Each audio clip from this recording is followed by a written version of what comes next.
When that USC offense is clicking and it's done nothing but click for 2 games, it's a thing of beauty. Welcome into Trojans Live right here, the voice of college football. My name's Mark. We bring in Matt Zemek, of course, to provide his USC perspective, which we appreciate each and every week. We're here every Tuesday at 1 Pacific time. Make it a date. And here's Matt. You can catch Matt's work on Trojans Wire. Matt, how you doing today? I'm doing terrible. Yes. And that's because of USC Oregon State being dumped on Pac-12 Network. It's one of the biggest games of week 4. It's one of the biggest games of USC's season. You could make the case it's the biggest Pac-12 conference game for USC football since the 2017 Pac-12 championship season under Sam Darnold, and it's on Pac-12 Network. Now, I get why it's happening. ESPN and Fox, they want to have those Lincoln Riley prime dates later in the season when USC is expected to be a Pac-12 contender, maybe even a playoff contender. I get it. I understand how it works, and there has to be 3 Pac-12 network games because that's the number of non-conference home games that USC plays. Like, I get all of that. But really, to have a system this bad, where this is a possibility, and also to have, Pac-12 network still not being, supremely visible, not being on the most accessible cable tier, not being on DirecTV, all these chickens are coming home to roost. And, this is why USC moseyed on off to the Big Ten, right? This is the kind of BS, which is why the Trojans left. And it's why the USC fan base is now united more than ever about, let's abandon these losers in the Pac-12. Let's go to a real conference that treats us like adults. We don't get stuck with this kind of mess right here against Oregon State. It's an outrage. So, folks, leave your comments and questions there in the live chat. We will get to, of course, a review of the Stanford win, 41-28, and, of course, a look at an interesting matchup with Fresno State. But since we're on this topic, I'm going to call up the schedule. I've called it up here. I'm going to post it on the screen. We can kind of run through some comparisons of what could have been decided here and what could be. And I'm guessing most of you do not get the Pac-12 network. Of course, we're talking primarily to USC fans. So there is probably a good portion of you that do, but even for the not casual college football fan, but a big college football fan that's not either invested in USC or Oregon State, i.e. myself, I want to see USC and Oregon State play. And again, relegated to the Pac-12 network. Yeah. So Mark, on September 24, let's just go through how many games get really good treatment, meaning that they're on ESPN, they're on Fox, they're on Fox Sports 1, ESPN 2. Like, all of those are reasonably prime placements for college football games. You get significant visibility on all 4 of those networks. All right. Northern Illinois, Kentucky is an ESPN 2 game. Wow. Toledo, San Diego State is a Fox Sports 1 game. Iowa, Rutgers, Fox Sports 1. Stanford, Washington, FS1. Maryland, Michigan is Fox. Missouri, Auburn is on ESPN, the mothership. Duke, Kansas is on Fox Sports 1. All while USC and Oregon State, this huge Pac-12 game, is on Pac-12 Network. You can't make this stuff up. And USC fans, myself, if USC Oregon State was at least on ESPNU, like, that would still be treating the game like dirt, but it would be miles better than Pac-12 Network because of the accessibility, the subscriptions, the DirecTV angle. Like, ESPNU would be better than Pac-12 Network, but we can't even get that. And this is how bad the contractual arrangement is. What it also says, Mark, is that, like George Kliavkoff, he just came into the job a couple years too late.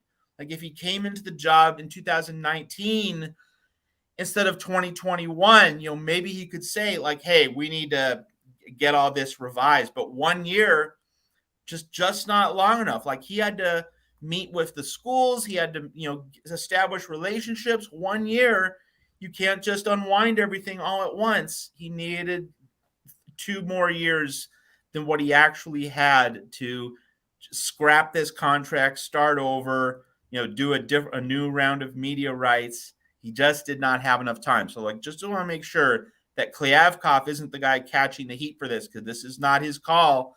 This was not under his control. This was about ESPN and Fox not wanting USC now. They want to have Lincoln Riley later, and because of the various stipulations and whatnot. And, USC Cal, that's a Pac-12 network game. USC Arizona State, that is a Pac-12 network level game. But because ESPN and Fox want to move the chess pieces around the board, then we get stuck with this. And there's no kind of ESPNU out clause, or there's no Fox Sports 1 safety valve like that. It all goes back to Pac-12 network, and it goes back to a much earlier point in time. So, Matt, for any of these matchups that you mentioned at noon, of course, I can understand that based on the timing of the game. But yeah, down into that 3:30 window, I think the one that really should slap people across the face is Toledo and San Diego State on FS1. No question. And we saw San Diego State get blown to bits by Arizona, and Arizona's not as good as some of us thought, myself included. Got to be accountable there. So San Diego State, that's certainly not a high value game, and against Toledo as well. Toledo was a lot better in previous years under a guy named Matt Campbell than it is now. So yeah, they're and Duke, Kansas. Great college basketball game for Fox Sports 1. But no, that's a football game, and it gets a Fox Sports 1 game window. So yeah, and of course, Northern Illinois, Kentucky, that is a 7 Eastern, 4 p.m. Pacific game. So that's in the not the late night window, but it's in the evening window. That's prime real estate, and that is an ESPN2 game. So the idea that USC Oregon State couldn't get fit in on ESPN2, wow. I just want to break something. Yeah, Kentucky, Northern Illinois. Okay, Kentucky, really good football team. Not a great brand yet. Still working on it. And Northern, it's not an SEC game. If it was, I would take USC, Oregon State if Kentucky over Kentucky, Missouri, Kentucky, South Carolina. But I could understand an argument there. But a non-conference game against a MAC opponent. Wow. And Northern Illinois is not what it once was under Dave Doran and Jerry Kill. That's the other thing. NIU's not good. NIU is a pretty mediocre program right now. So, won the MAC, but, Northern Illinois had to fend off an FCS team earlier this year. And the Huskies don't have the same heft or stature that they did when they had Jordan Lynch. So, that is not a glamour game by any stretch against Kentucky. We'll never know, but it would be interesting to know which game would have outrated Iowa Rutgers versus USC Oregon State. Again, if you look at those matchups within the scope of the conference race, there's no comparison between the magnitude of those two games. It's USC and Oregon State. No question at all. And of course, hey, Mark, you have an Iowa show coming up after our USC show here at the Voice of College Football. And that Iowa Rutgers is going to be a kind of game in which it's just going to make you want to stab your eyes with a fork. It is good. That's going to be a hard to watch game. Whereas, USC, we can debate whether USC is good, but USC is not boring. USC games are going to be fun games throughout the season. This. You're going to get 800, 900, 1,000 total yards. You're going to get at least 70 points most of the time. The USC Stanford was 69. It should have been a lot more on both sides. So it's not just that USC's, an interesting team, but USC is a fun team, both because of how great the offense is and how bad the defense is. And I do understand the idea of, if USC's in the hunt in November for all the big prizes, you want that television real estate with the Trojans. One of the unfortunate nuances of all this, Mark, and it's another reason why this game is on Pac-12 Network. It shouldn't be, but just in terms of explaining the mechanics to everybody, USC has a home game against Colorado in November it's on a Friday. So being on a Friday, Fox gets that game. Fox Sports 1 gets that game. So because it's on a Friday and it has that prime real estate, it gets slotted to Fox, the Fox umbrella. And so that takes it out of play for Pac-12 Network. That should have been a Pac-12 Network game. Like USC is going to beat Colorado by 70 billion. But because it's on FS1, then that's a game Pac-12 Network can't have in terms of the allocation, the distribution of those slots. So what is the agreement between the Pac-12 and its member schools in regards to how many times that they have to play on the Pac-12 Network? I thought it was just once. It's the number of non-conference home games. It's equivalent to that. And how they arrive at that math, I mean, I'm not entirely sure, but that is the stipulation. So USC has non-con home games against Rice, Fresno State, and Notre Dame. So 3 is the number. And in terms of fitting all the pieces of the puzzle together, maybe if you're USC, you should have thought, oh, let's play that Rice game on the road in Houston so that the Oregon State game wouldn't have been subject to potential relegation to Pac-12 Network. But, how can you think about all of these specific dominoes in advance, right? And I imagine that, if that was ever a consideration, the counterbalance would have been, oh, but Oregon State's going to be a really big game. And see, that's part of what kills me, right? Because how much importance I've placed on that Oregon State game the whole off season. So looking forward to watching that game. So I have DirecTV, so I am up a creek without a paddle for that one. So just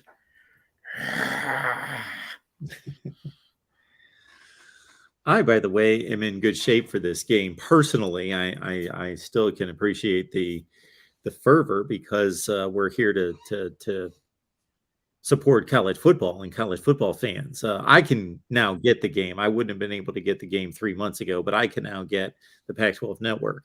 So a couple other things that cross my mind in all this is that I understand for the casual fan who is drawn to Ohio State, Notre Dame, Texas, Alabama, those kind of games, I understand that Oregon State is not going to move the needle for those people there because they're just not going to understand that this is an entertaining team. Shoot, we saw what Jonathan Smith pulled off last Saturday night against Fresno State. That was a tremendous game, a tremendous finish, just an entertaining game. But for anybody who is somewhat engaged in college football, they're starting to learn about Oregon State, even if they didn't know going into this season that this is an interesting team. It's an interesting program. It's an interesting coach dynamic with, of course, his alma mater. There's so many intriguing aspects of just the Oregon State part of this for the engaged college football fan to want to see this game more so than what we're seeing on FS1. I believe it's FS1. It might be Fox at 4 p.m. Eastern is the Oregon-Washington State game. That's big Fox, yes. That's not even much of an argument between the attractiveness of those two matchups siding with USC, Oregon State. I mean, in fairness, Washington State beating Wisconsin does make Oregon Wazoo a bigger game. But if you're ultimately having to decide, there is no question that it's USC, Oregon State above Ducks Cougars. There's no question about it. It's basically USC above, and anyone that they would be matched up against with that they're not going to kill by 4 touchdowns over Oregon and Washington State. But then you factor in Oregon State as what I consider to be an interesting storyline on the national landscape now, based on these first 2 wins of the season, that I don't think it's even comparable, those 2 matchups.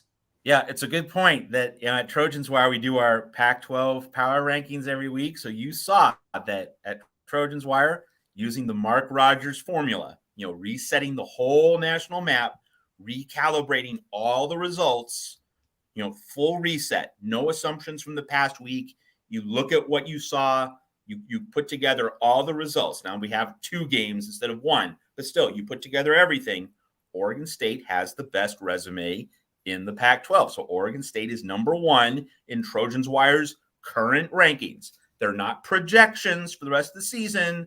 They're not expectations for the rest of the season. It's just what have they done now? And Oregon State's first. Washington State, on the strength of that road win at Wisconsin, is second. USC's third.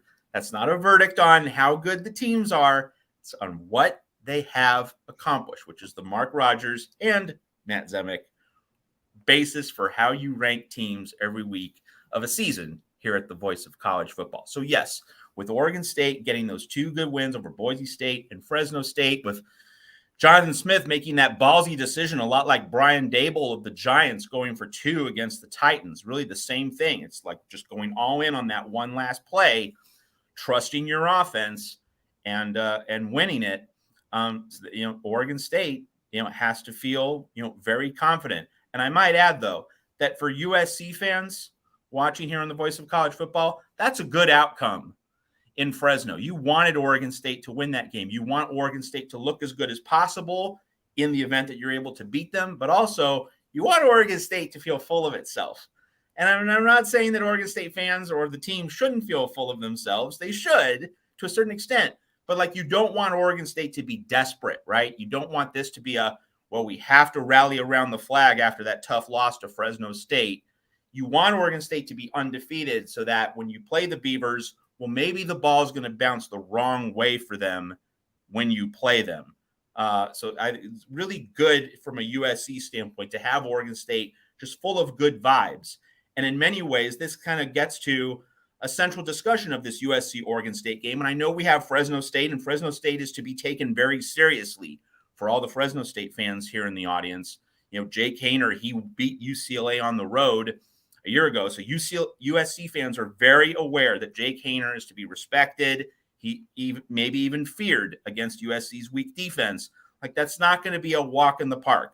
I do think USC can pretty much score whatever number it wants to against Fresno State. That's kind of the safety valve, the cushion that the Trojans have. But Fresno State certainly figures to do well against USC's defense. But all that being said, in terms of that Oregon State game, which is so important, USC and Oregon State is going to feature a game between teams for whom the ball has bounced the right way so far this season. Oregon State getting that late break against Fresno State, the missed Fresno State extra point, which allowed that end game scenario to play out the way it did. That's obviously a big break. And then for USC, the big break is 8 turnovers in 2 games. I mean, getting 4 turnovers in each of your first 2 games, and then getting two turnovers inside the 5 on Stanford drives when the Cardinals were just moving the ball right down the field with ease, like a knife through warm butter. That's not sustainable, okay? Making a lot of great defensive plays inside your own 5, not a sustainable formula. So USC and Oregon State, they have the 4-leaf clover so far. And so the obvious question is, when things go negatively, when you don't get the good break, when it cuts against you, this applies to both teams, but especially for USC. If the other team doesn't make bad mistakes, if the other team doesn't commit turnovers, can you win a game? Stanford scored 28. That easily could have been in the 40s if those first half possessions inside the 5 were touchdowns instead of zeros. So USC Oregon State is going to be a battle between, once the luck recedes and you get a little bit of regression in terms of turnover luck, fumble luck, interception luck. If that is taken out of the picture, what does your defensive profile look like? What does your team profile really look like? That's going to be one of the cornerstone components of USC Oregon State.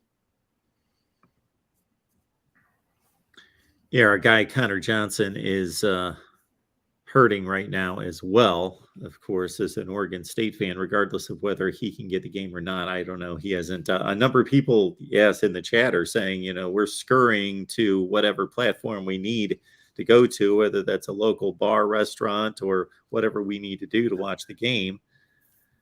But for Connor, good point. I really thought there was a chance game day could be in Corvallis. 2 best offenses on the West Coast. Just, again, I'm a football guy that relishes the matchups on the field, but in addition to what's possible on the field is just two intriguing narratives of what Lincoln Riley's doing at USC and Jonathan Smith at Oregon State as they're a Cinderella story at this point. Yeah. I want to, there's a comment from Larry Ricky. They need to worry about everyone, but USC fans think they're so good they're looking to the natty. What? USC fans realize how bad the defense is. USC fans know that we haven't done anything yet. USC fans have a high standard, which means that the standard of play from this defense is not acceptable. Now, that's not necessarily a damning verdict on Alex Grinch, but it is a reflection of how, we don't have the bodies, we don't have the depth. This thing is not going to be a quick fix. USC fans are not thinking national championship. Like, we have to forget about Utah in the middle of October. We need to deal with Fresno State and Oregon State. No USC fan is thinking national championship. And, being number 7 in the AP poll, being number 8 in the coaches poll means absolutely nothing right now. And I've really tried to emphasize that at Trojans Wire. That is just cotton candy. That's empty calories. There's no value attached to it. Stack some quality wins. Then it begins to mean something. And when you get into November with a number 7, number 8 ranking, okay, that will show that this train's on the right track. But USC fans don't think anything about the national championship right now. I mean, that's their goal in terms of where they want this program to be. But this team's not national championship caliber, not even close. And no USC fan in his or her right mind would think that. So, Larry, please, USC fans have high standards. They know that high standards are not being met on defense. We're thinking about, can we just even get through September unbeaten? Like, that's going to be a real tough challenge for this team. So, reality check there, Larry. So Oscar's asking here, do you guys think that the USC Fresno State game will come down to the fourth quarter? Because it only makes sense, Matt, of course, that if we are going to be this concerned about Oregon State, that a team in Fresno State, as you outlined, went to the Rose Bowl last year, and what Jake Haener did the last drive of the game and going like 80 yards in half a minute.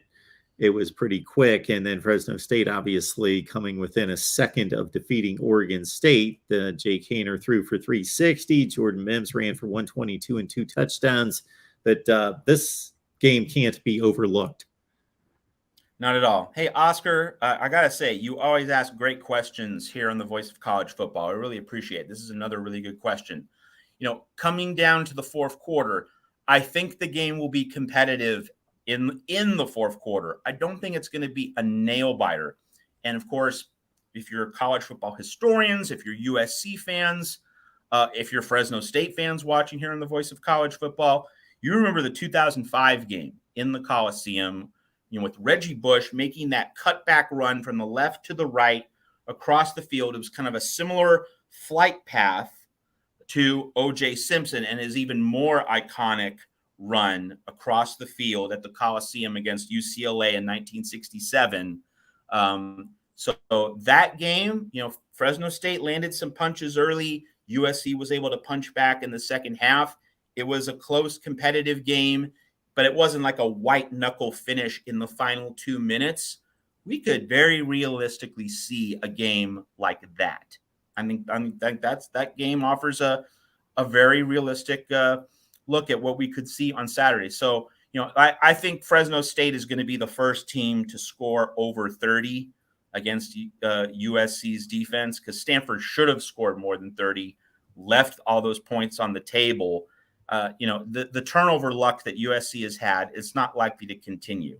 So I would say it'll probably be like a 10-point USC lead going into the fourth quarter.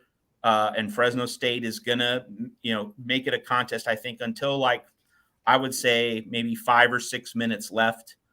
I think with 5 minutes left that USC probably is able to add on enough scores that it can take full control.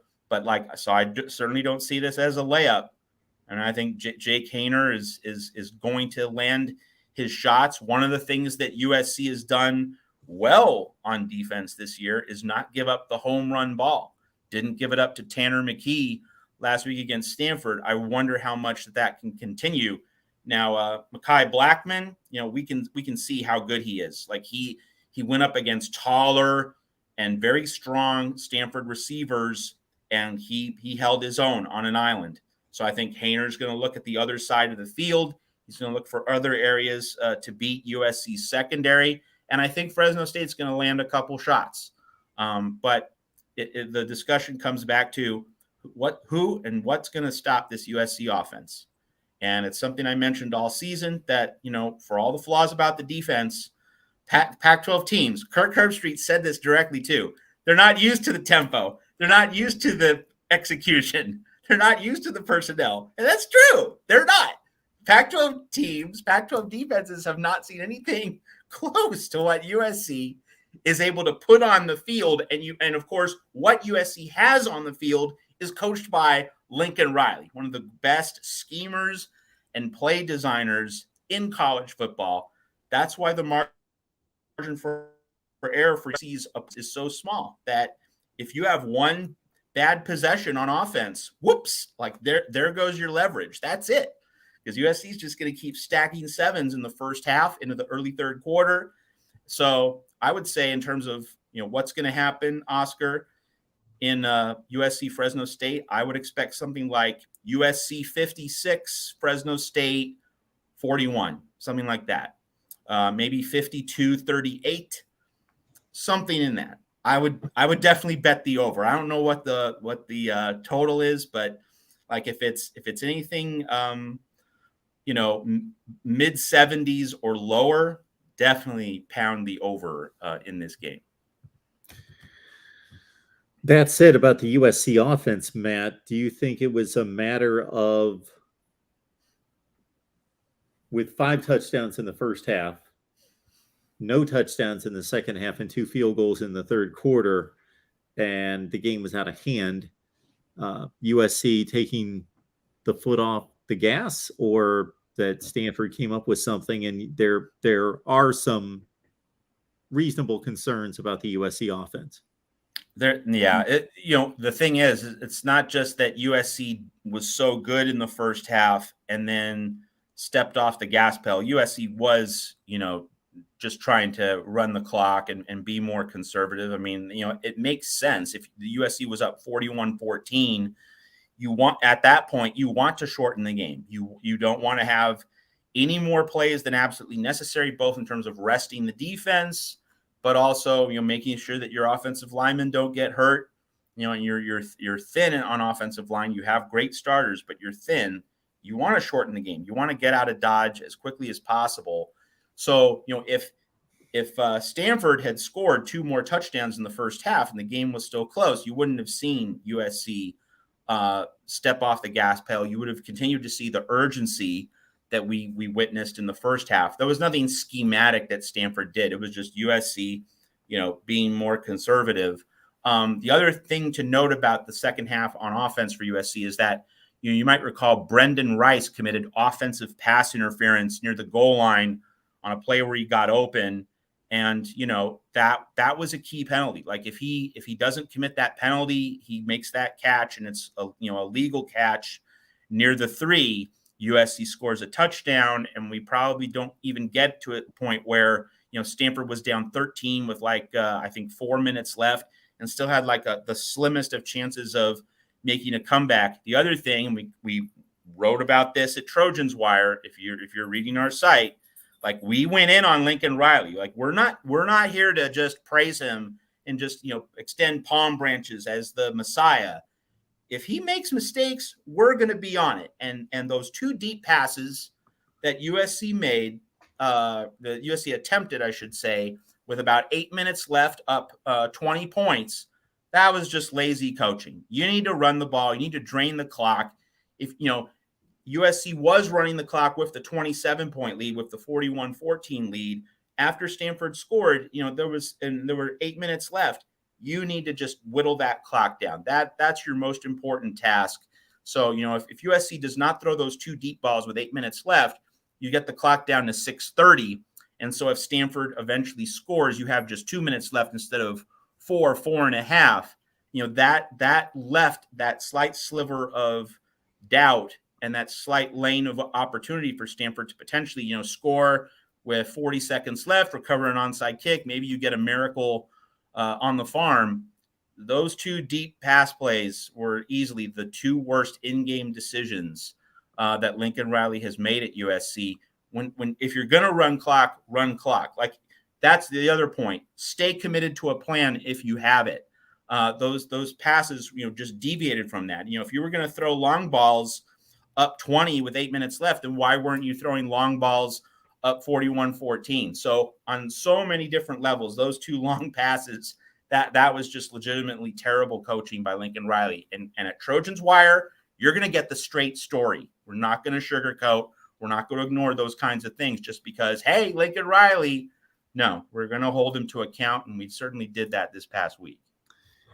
For college football nerds out there that enjoy statistics like this, from a scoring standpoint, this game was almost the antithesis of what happened last year when Stanford was up 42-14, gave up 2 touchdowns late to make it cosmetically look a little bit better for USC at 42-28 versus this game at 41-14 for the Trojans, and Stanford scoring 2 touchdowns in the fourth quarter. And the symmetry between last year's week 2 against Stanford and this year's week 2, Clay Helton was involved in a coach firing. Only this time, of course, he wasn't the guy getting fired. He caused another week 2 coach firing to occur, beating Scott Frost and sending him packing at Nebraska. You just can't make this stuff up, Mark. It's also worth noting, everyone, that you want to get your Pac-12 take from Matt also on his podcast, Get Off My Pylon, right here on the College Gridiron Coast to Coast Network. And look at that right there. Your last 2 releases on the network there by College Gridiron Coast to Coast. Get Off My Pylon, Matt Zemek, and Big Ten Paradigm, yours truly. So check out the work there. And definitely you want to find out who's going to be the next Nebraska head coach. So you obviously discussed that on Big Ten Paradigm. That's good listening right there. Yeah, it's a wide open field at this point. We'll also discuss it tonight on our Nebraska show at 7 Eastern, 6 Central. So join us on the Nebraska channel with Greg Peterson from Husker Online as we talk Nebraska with a big game against Oklahoma, but suddenly even bigger than that, much like what we talked about at this point with the USC season in 2021 was who's going to be the next head coach. Almost forget the football to a certain extent about the future of the program is what's first and foremost right now with Nebraska. It's fascinating how, the world we lived in at USC in 2021, that's Nebraska's world this year. Absolutely. You've got Tim and Tony and Rick also with USC postgame right here at the Voice of College Football. They come to you live after the game, and I hear that they had a pretty outstanding special guest after the Stanford game as well, Matt. Well, I popped in and, obviously after the first Pac-12 game of the Lincoln Riley era, like that was a special game. Definitely wanted to make sure I joined them. But, hey, those guys are capable on their own, Tony, Tim, and Rick. And Tim Prangley and Rick Anaya, they're going to be live from the Los Angeles Coliseum calling into the show while, Tony mans the controls at Voice of College Football World Headquarters. So that's going to be a really fun show with a twist. For our viewers on Saturday night. I don't know what I did to be blessed by so many good people surrounding us here at the Voice of College Football, but my goodness, it's a good thing, I tell you that. Matt Zemek, Trojans Wire, get over there, folks. Check out his work, and again, Get Off My Pylon. I love that name. and so, what were the headliners in regards to your take on the Pac-12 and to a lesser extent, the Mountain West this week? Yeah, well, I mean, the Mountain West, what happened to San Diego State, what's happened to the other teams at the top of the conference, Boise State not looking the part. It's a dreary year in the Mountain West, and they need to get that changed pretty quickly. And then the Pac-12, I mean, it's Oregon State and Washington State, like they figured to be in the mix for the Pac-12 championship game. Obviously not the top tier contenders the way Utah and Oregon are along with USC, but they figured to be in the hunt. And so we're going to see in the next few weeks, where all of this stands, because Oregon State plays USC, Oregon plays Washington State. We're going to get some of these things figured out pretty quickly in the Pac-12, but there's no question that Washington State's defense and Oregon State's offense are both for real, and that makes life very interesting here in the Pac-12. I posted some conference rankings on Monday, and I certainly have been fairly impressed with the Pac-12's performance through 2 weeks. I still have it in the number 5 position, but a fight for the 3rd or 4th position right now, not where it was for the duration of the 21 season, where I thought there was no question it was the worst conference. Right now, what would be your assessment on Pac-12 football? Oh, I haven't thought too much about ranking conferences. I'm just trying to rank the teams in the conference. But BYU, Oregon, like that is the game for the Pac-12 this upcoming weekend in week 3. Like if Oregon loses that is a major hit because and let's realize this. Let's step back and process this next point. Utah looks worse right now because Kentucky was able to smother Anthony Richardson in the swamp. Kentucky's defense was able to do all the things that Utah's defense was supposed to do against Anthony Richardson. Now you could say, and it's a fair point, that we didn't know what to expect from a Billy Napier offense, how he would utilize and deploy Richardson within the Florida offensive system. And so Kentucky and Mark Stoops had a week of film to dissect, and they were able to look at what Utah did wrong, and they were able to build off that and come up with a winning game plan against Richardson. But Utah entered the season as a college football playoff contender / candidate, ranked in the top 10, coming off a Pac-12 championship season, coming off a Rose Bowl appearance and a very good performance against Ohio State.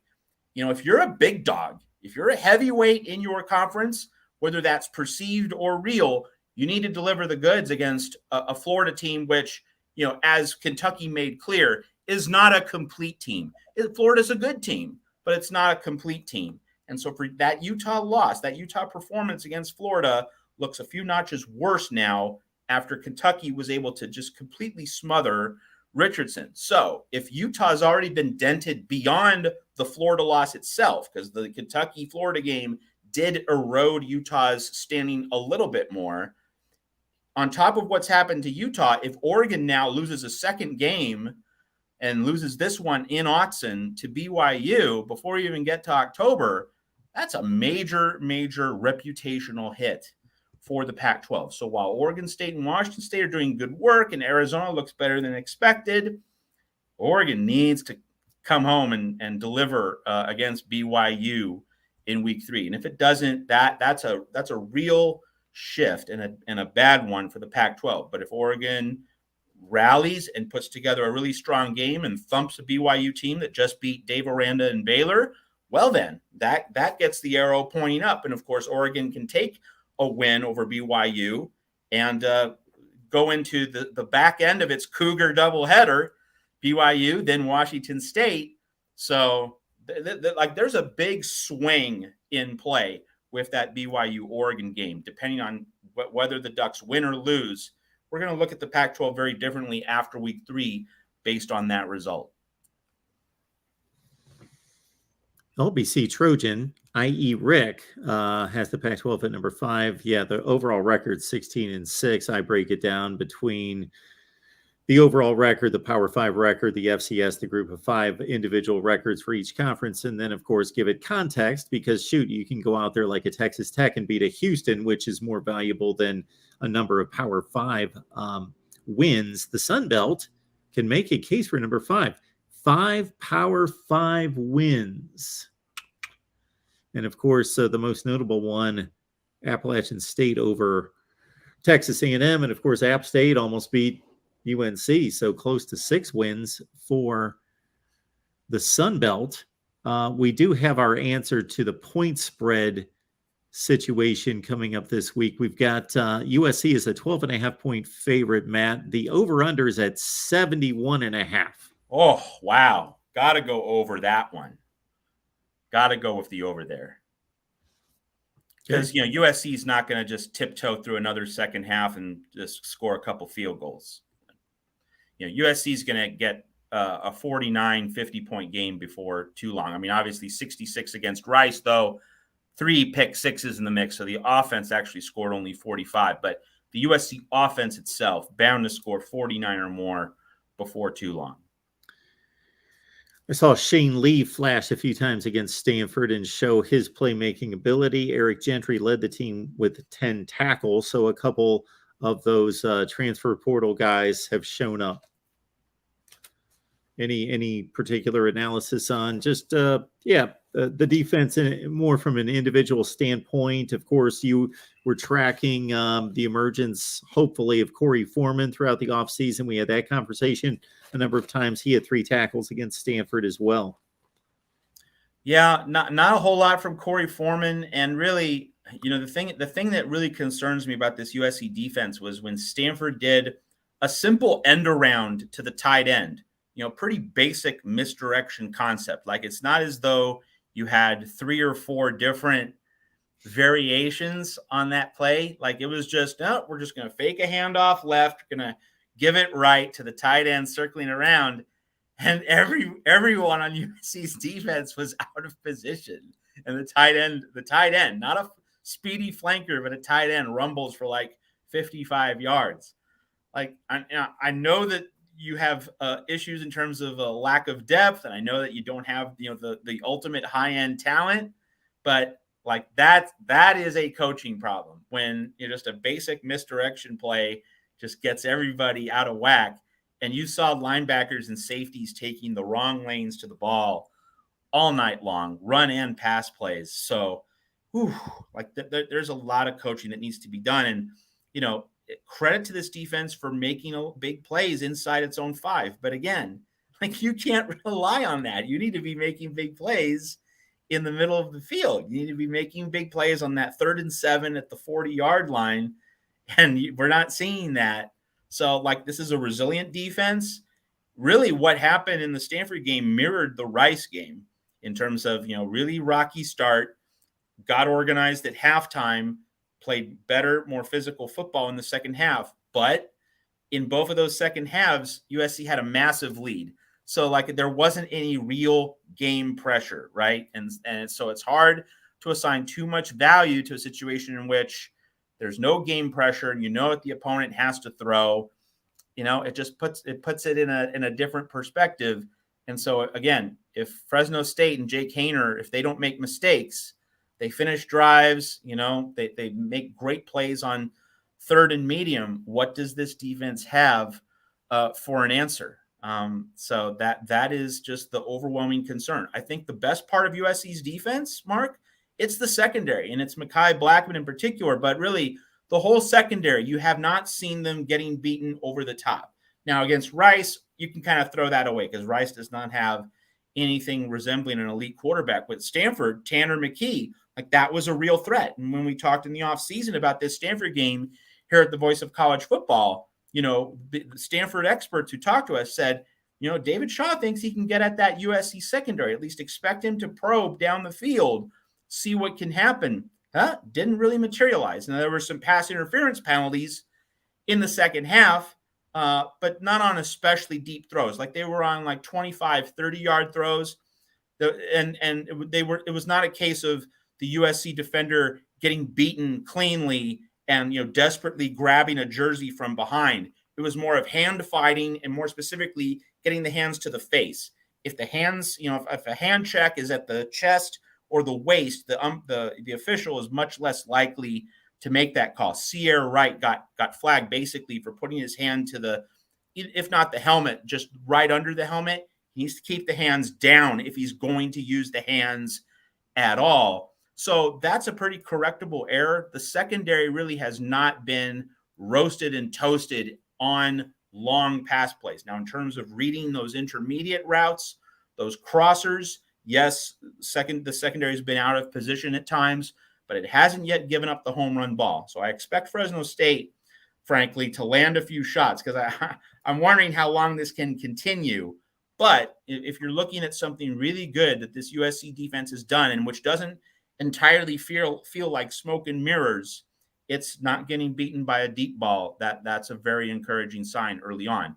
Jake Hayner and then Chance Nolan, we'll see how they do against those two quarterbacks in the next couple of weeks. Nico Remigio is a Cal transfer to Fresno State who had quite the day against Oregon State, 6 catches for 100 yards. He had a couple productive seasons with Cal, 38 catches twice for 500 yards. And Connor's letting us know, as an Oregon State fan, as we just addressed the USC secondary, look out for Nico Remigio. Let's bring on the tests. Like, USC needs a test here against Fresno State. And of course, that Lincoln Riley is watching a lot of Oregon State, Fresno State game film, because those are each of the next two opponents for USC. But again, like with that Oregon State game meaning so much to this USC season, getting a test from Fresno State and thereby creating game film and game tape that's going to give the coaching staff more information, more solid details to work on with this defensive unit. We need that. USC needs to get tested. USC needs to see Fresno State commit 0 turnovers. Now, I know that defensive coaches, any defensive coach, not just Alex Grinch, any defensive coach wants to see his players, ball hawking, being in the right place, causing a fumble, creating havoc. That is great. But frankly, if we're looking at the development of this team and especially this defense, we need to see Fresno State play a clean game so that we get a real sense of what happens when an opposing offense doesn't shoot itself in the foot. Where is USC's defense then under that set of circumstances? That would be really important. Maybe USC's defense gets roasted, but Caleb Williams is able to score 50 points and you win. Not only do I think that that's a very realistic game scenario, I would want that scenario if I'm USC, so that you have guys really going to the chalkboard, going to film study leading into Oregon State, knowing, hey, when a good offense puts it on us, how do we adjust? How do we improve? How do we get better? I think we need to see that developmental curve for USC leading into the Oregon State game. Couple of injury notes that Lincoln Riley hit on during his weekly news conference. Rush end Romello Height, left tackle Cortland Ford. Both players came out of the game against Stanford. Neither guy practiced on Tuesday. Riley said both would be held out and evaluated later on this week.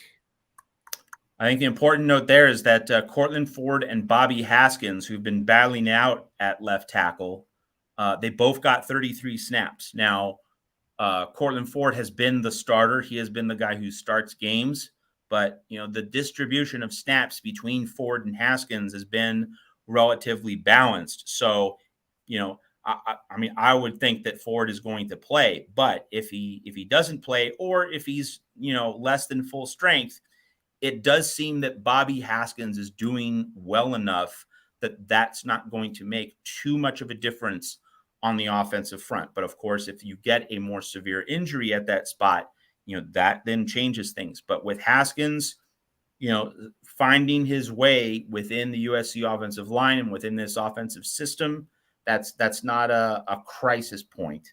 That would be an embellishment to call it a crisis. It's an area of concern, but certainly not anything close to a crisis.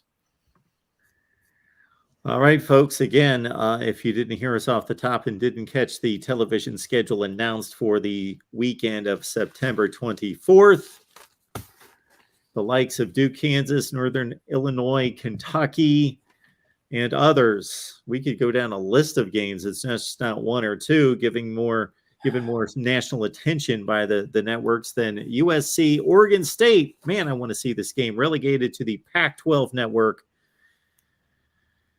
September 24th, a late night Saturday night game. It is Fresno State coming up this week. That's also late, correct? Let's see. What is the game time on USC Fresno State? Do we know? I think it's a night game. Let me find it here.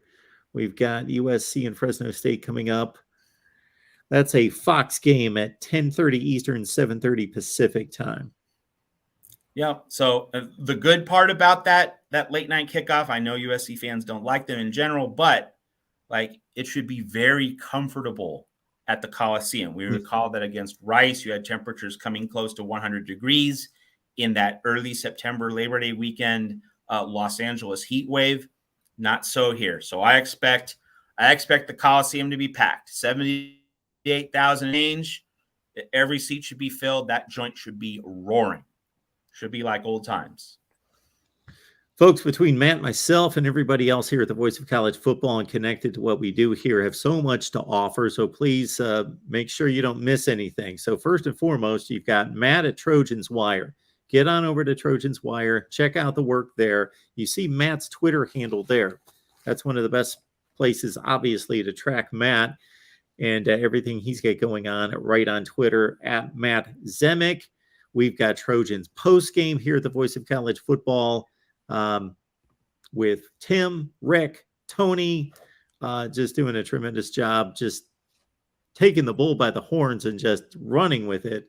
That show's a whole lot of fun, folks. If you haven't watched it, you need to get on over there after each USC game. You know, if your favorite team isn't still playing, and you know, it's a rollicking discussion, but very informative. And of course, with three guys, you get three different perspectives. You get a lot of different insights into USC and the Pac-12. It's really a well-rounded show. Fans with different views and different kind of tastes and preferences in terms of football analysis, you're getting more voices. And so that's a show that's really tailor-made to a large audience. You really need to check it out. My only hope at this point each week is that it doesn't collide with my call-in shows on Saturday night, because then, you know, I can't compete with those guys. And that's a good thing, because they're supporting me here as well as Matt. And again, I don't know what I've done to deserve such a wealth of college football knowledge here. But Matt's new podcast, he's released 3 editions here. Get Off My Pylon. We featured that earlier. The link is in the chat. And also, of course, right here, Tuesday at 1 Pacific time with Matt. We've done it 19 consecutive weeks. We're going strong and going to keep it going. And we appreciate everybody. Like the video. It's a simple thing to do. It's just a click, but YouTube rewards it. So please like the video, share the videos out on social media, subscribe right here at the Voice of College Football. I don't know if Matt is leaving us by intent or just something unfortunately got clicked here. We'll hang on for just a minute, but we appreciate everybody being here at the Voice of College Football. Also, there's a Pac-12 chat show that goes on every, I don't know if they switched it to Thursday. No, I think Wednesdays are night. Wednesday, the Voice of College Football. It's here on the USC channel. It's on the Oregon channel. It's on the main channel, Pac-12 chat with Tony and Tim and a cast of thousands right here at the Voice of College Football. For Matt, I'm Mark. Our next show, Iowa in a half hour. Nope. There's Matt. Hey, Matt. We were just about to wrap up. Like the USC defense ran out of steam a little bit. There you go. There you go. So again, Matt's work, mine as well. Lock it in. We're just getting started on the college football season. We've got Iowa live coming up here in about 20 minutes on the Iowa channel. And we will see if we can come up with new adjectives to describe the Iowa offense. That's what we'll be working on here. Oh, man, if only we had the USC offense, the Iowa defense on the same roster. That would be scary, and that would be effective. No doubt. Lots of half a loaf teams in college football, as you can very plainly see. Absolutely. Well, Matt, we appreciate you making this work and making this happen for sure. Hey, check out Tony, Tim, and Rick after the game with Tim Prangley and Rick Anaya checking in live from the Los Angeles Coliseum on the Voice of College Football USC postgame show.